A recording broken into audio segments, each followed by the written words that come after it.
jërëjëf mbokk yi di amaat mbégte ak kontante bu baax a baax jàkkaarloog yéen fii ci Sénégal Buzz 221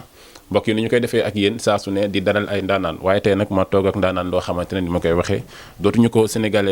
ko présenté sénégalais yi fii ci Sénégal Buzz 221 ndax yàgg nañoo toog ak moom mu di suñu frère ñu doomu Parcelles Assainies tey nag ma toogaat ak moom ci beneen facette boo xamante ni dafa toogoon fan yi ñu seqoon waxtaan ci actualité yu bëri yoo xamante ne bu ne laal nañ ci waaye tey ma toog gis benn vidéo boo xamante ne dafa doxoon ci digganteem ak Dof Ndeye mu am werante bu ci am moo woo ko nag ngir leerlu li nga xamante ne nag moo doxoon seen diggante ginnaaw bi mu yëkkatee ay kàddu wax ko ci ki nga xamante ni moo di Dof Ndeye ci noonu nag laa ko dalalaatee mu yombal ma ko bu baax a baax ma ko ciy gërëm ci disponibilité bi ñu maa ngi lay nuyu bu baax di la bàyyi ak mbokk internet yi. maa ngi lay ziar gaañ Leuz di bëggee àdduna bi di ziar àdduna bi ñëpp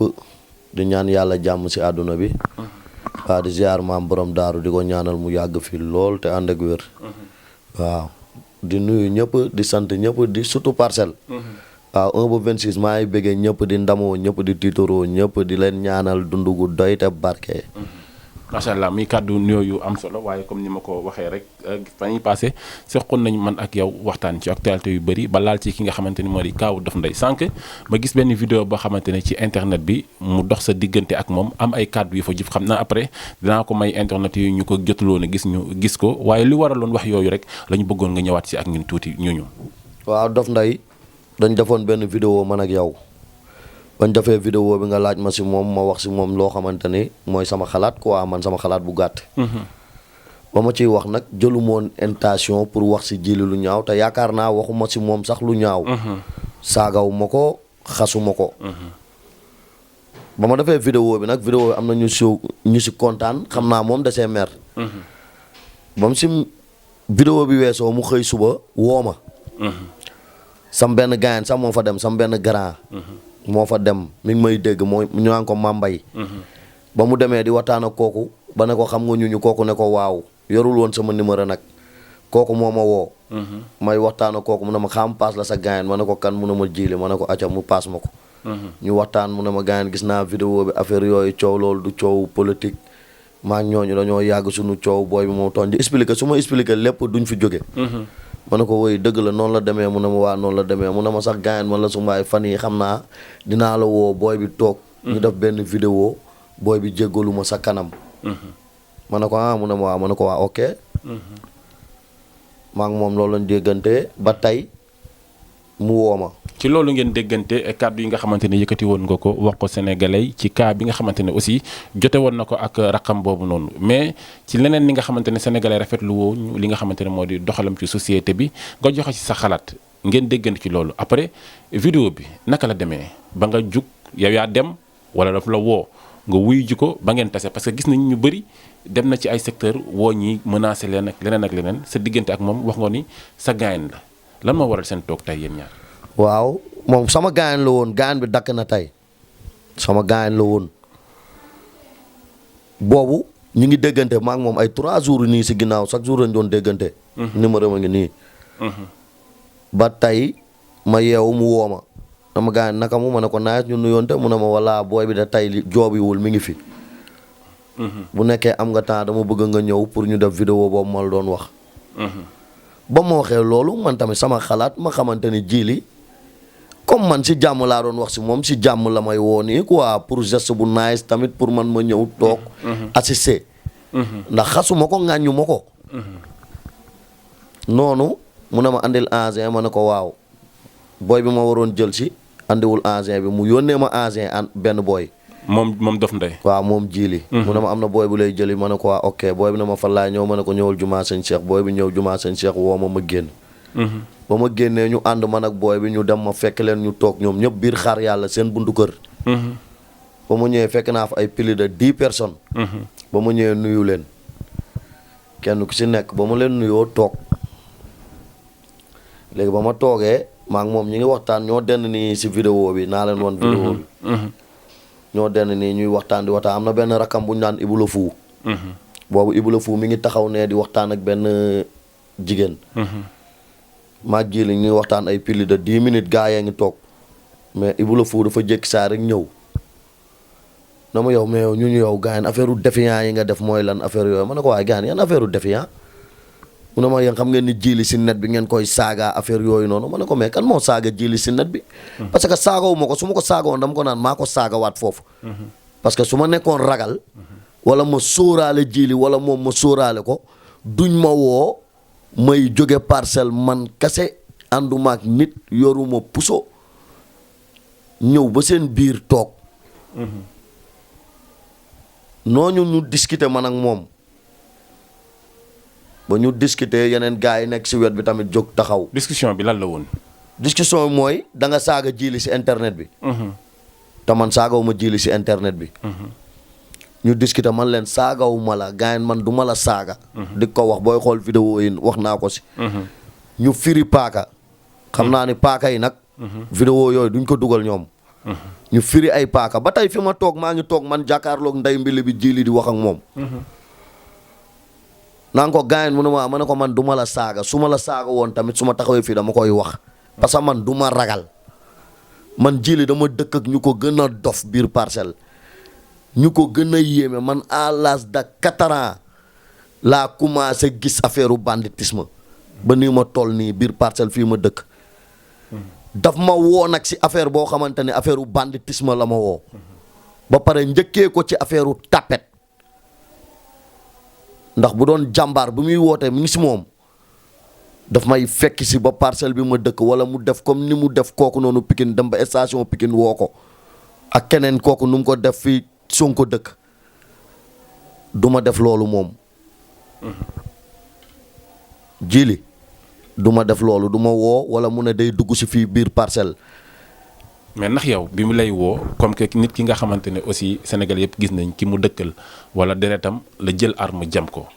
bi mu lay woo ndax yow sóoraale woo yu mel noonu sa diggante ak moom ndax gis nga ay nit yoo xamante ne menacé na leen ci internet bi yow xalaatoo woon loolu bi ci loolu yëpp bi ngay def. sóoruma loolu si Jili du ma sóor loolu si moom loolu du ma ko sóor si nit parce que man doomu aadama du ma utal sens interdit loolu du ma ko sóor si nit pour jógee. fii sóor ni bu ma demee ñii dinañ ma gaañ su ma ko sóoraale woon loolu mun na am. lii ma sol nii laa sol. si vidéo yi. su ma sóoraale woon dem ñu gaañ ma comme ñu gaañ ma. sama yére sax laalu ñu ko nii lii ma takk nii laa takk li ma yóbbee demee noonu laa jógee doxaat ba ñëwaat ba ñibbisiwaat biir parcelle fii. comme man bàyyiwuma xel ku Jili dafa ndaw si pour ma bàyyi ko xel biir Xaar Yàlla wala biir Grand Yoff ñu ko gën a dof dama leen xam foofu.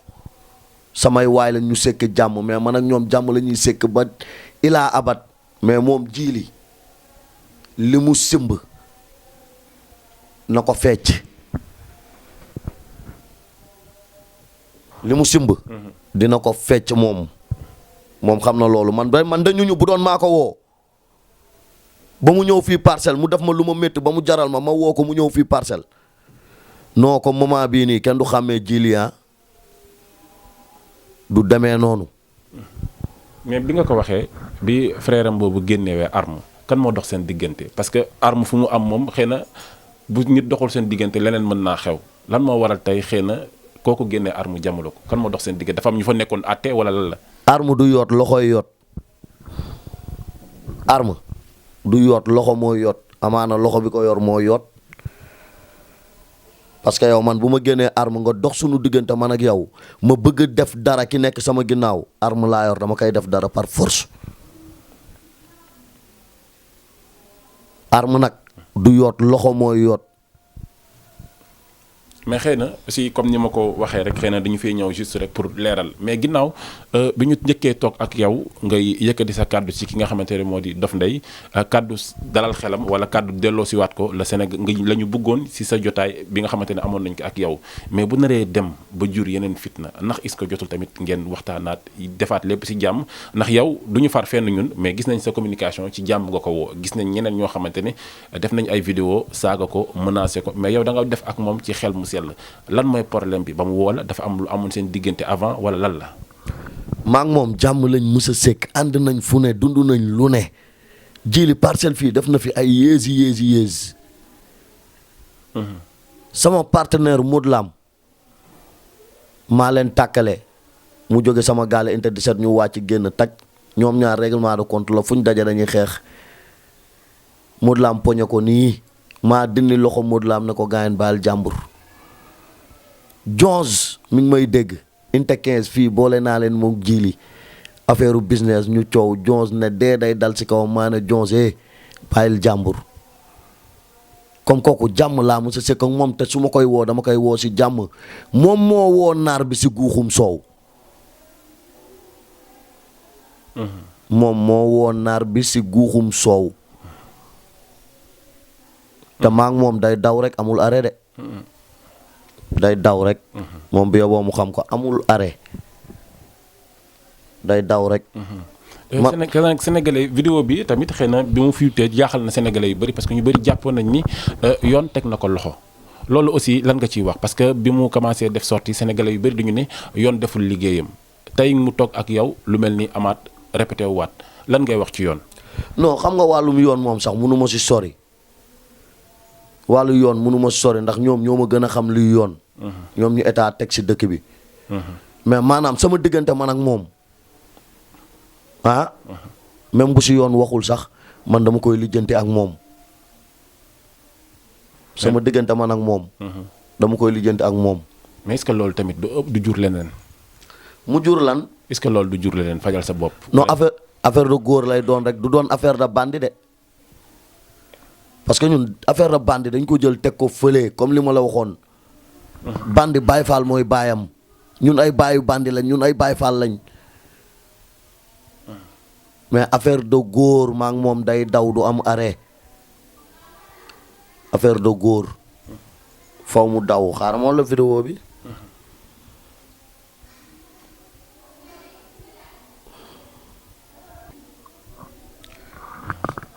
te affaire tapet la def jéem a woo nax ma ñëw saayitam parce que Serigne Touba Mbacke. ba ma ñëw ba saa itam arme yi génn ak moom lu muy ñoddi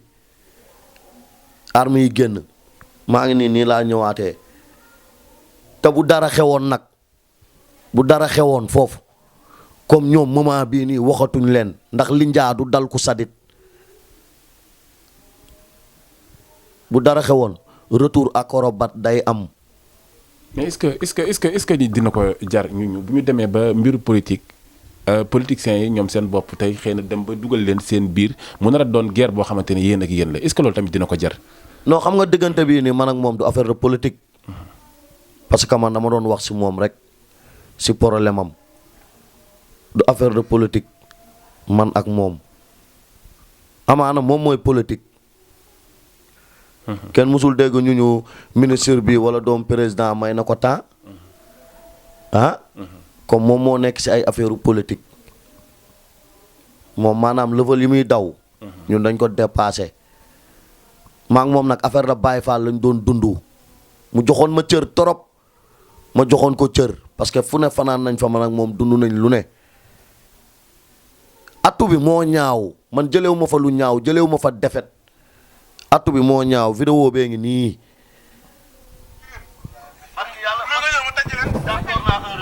kële mooy Ibou la Fou borom rasa yële mooy rakkam moo njëkk génnee paaka. naan ma dof nday doo bandi doo lëfal ndeyam yow rek laa ci xam. yow buñ tegoon fii kaamil nga dóor ko ñeme woo ma wax ne yow doo gaynde doo jàmbaar. yow man yow ay at niñ koy ànd. niñ koy wax ay at niñ koy ànd. wala daray tapet wala nga gis bandi bu ma mës a humilié man ma tagg nday sama koy fii kon soo toogee si net bi naan dañ ma war a yóbbu jël dama naan garaawul mais xamalal ñuy taxaw ci net bi yow rek laa ci xam de moo tax sax ma ne la ñu leeralal ga. mais est-ce que comme ni nga ko waxee sa gain la est-ce que waxtaan bi tamit war woon mën a demee par téléphone ngeen waxtaan ba juboo lii bañoon cee am. mais moom da ngay xool li ci am yëpp moom moo ko ñoddi man mi mu dem man bu doon man maa ñoddi pour coow ak moom wala pour xeex ak moom su may dem damay pare. te man am naa ay nit yoo xamante ne ñoom ñoo ma gën a bëgg sax man sama bopp. billaay wallaay wa taalaay su ma leen nekkaale ñu deewi dañuy ànd ak man deewi xalaatewu ma loolu. lu rafet laa moo ma jëlee fii parcelle dama bàyyi fi sama cinu café chaque jour damay joxe ndogu sama buntu gàlle aw ma temps dara moment bii nii tànkoor gi jeexul mu woo ma dama fi bàyyi sama cin bàyyi fi ay xale yu am 4 ans 5 ans jox leen sama këll mooy booy may toogal fii na leen booy këll leen. loo leen am maa ngi ñëw ba ni ma demee ba ni ma ñëwaatee teg sama café eggali ko seggi ko joxe ko mais jiili moo ma woo ci affaire góor du ma ne affaire bandi ndax mooy chaque jour dama koy bandi amul bandi bàyyi faa lay bàyyam. dama woo si affaire góor si lii mu ma woo nag moom xam na ni man maa ko si gën a pare fukki yoon ak juróom-ñaar koo ànd nekkal dundoog moom di fanaanoog moom di yeewandoog moom di ànd ak ñoom voyage ji maa ngi moom voyage nañ dugg si lu ne man ak moom xamante nañ rakam Ibou la fu nag ku ma bett la ndax moom ku jekk si nante la mais tey laay doog a xam ni seer la waaw moom jiili bu amoon expérience boobu sax man pour man moom level la mayenam romb na foofu mais Fra bi fu mu egg noonu biir xaar yàlla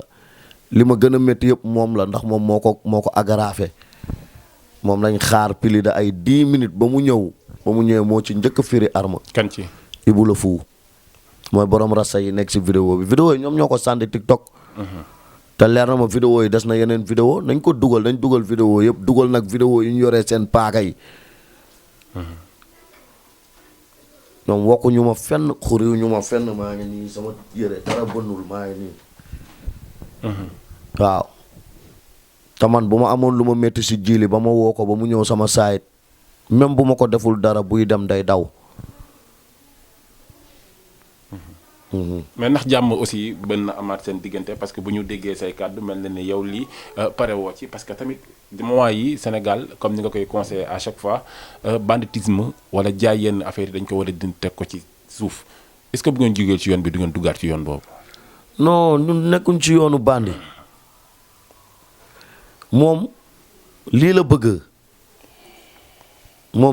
mais maa ngi moom li ñuy lijjanti mënoon naa taxaw si net bi fii saago ko. parce que ñaaw na ba pare mais du ma ko def dama respecté sénégalais yi seetaan vidéo gars yi moom génn si net bi saaga ñëpp yaa ngi dégg man dama respecté ñiy seetaan su ma neexoon dama koy saaga mais pour ma saaga ko balaa mu gën a mun a neex ñu jàkkaarloo man ak moom parce que bu ñu jàkkaarloo man ak moom li mu def nii dajale ay nit pour jéem a humilier loolu noonu dama ko naan defaat ko. te doomu aadama boo gis naturel moo dàq si moom mun nañ la pomper nag ba nga mbéj ki la mën mais bis boo leen dajee yéen ñaar sël da ngay daw te góor du daw. góor du daw man jiili bu ma dee ragal moom xam na su ma dee jàmbaar man xam naa parce que dañoo xamante waaw. dajale ay nit moo tax sax mu ñeme woo ma pour ma ñëw foofu mais moom kese du toog fenn ne ma kaay maa ngi fii nii xam naa ko du génn saa itam lay toog wala buy génn day dajale booy yu bëri ànd ak ñoom di leen sàkketoo di leen bubboo comme yi muy def yenn saayit yi foofu Grand Yoff am na ay saayit yu muy lim ay open jo yu muy lim di lim ay sanjala boo yooyu ko gën a pare fuf leen di sàkketoo si maayik bi nii rek. waaw ñoo ko gën a pare fuuf ñun xam nañ ko maayik bi instant daf si nekk pour sàkketoo pour job laminam lay joobee mais nag ëllëg bi bébétoo dof nday am nga cëse bu rëy. mais nit kiy joobee laminam nga xam carrément kii ci lii ak lii ak lii est-ce que kooku jar naa topp tamit ba ngeen yegg si loo xam te ne warul ngeen si yegg. waaw xam nga. man ak moom dafa desul si làmmiñ kese bu doon téléphone la ma woo saaga ma du ma ko lijjanti bu doon dafa toog si média yi saaga ma du ma ko lijjanti mais dafa def affaire u tapet